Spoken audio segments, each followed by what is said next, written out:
David Licauco inaming nakaramdam siya ng selos kay Jameson, buong detalye alamin.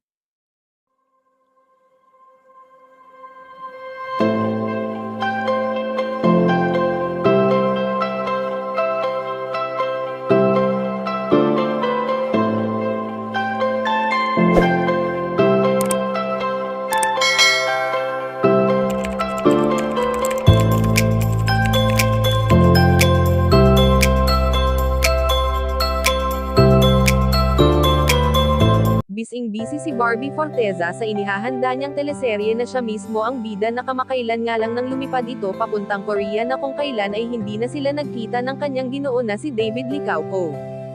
Alam naman natin kung gaano ka-supportive si Binibini sa kanyang mga mahal sa buhay at isa na nga ang pagsuporta ni Barbie Forteza sa kanyang kuya Alden Richards para sa Run for Akos nito.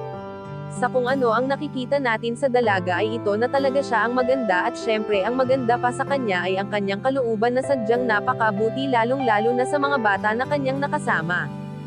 Matatandaan na kamakailan lang nang naging usap-usapan ang larawan ni Barbie Forteza kasama ang lalaking kapwa-artista niya rin na walang iba kundi si Jameson na talagang nagbigay-ingay sa mga netizens. At pabirong sinabi ni David Licauco na talagang nakakaramdam siya ng selos lalo na at kitang-kita ang closeness ng dalawa at halatang masaya sila sa mga larawan na nagsilabasan at may mga nakakapagsabi pa nga na bagay rin sila. Subalit agad na nilinaw ito ng kampo ni Barbie Forteza na walang mali siya kung ano ang mayroon sa kanila ni Jameson at ito ay ang pagiging matalik na magkaibigan lamang nila at wala pa ring papantay sa tambalang mayroon sila ni Ginoo David Licauco.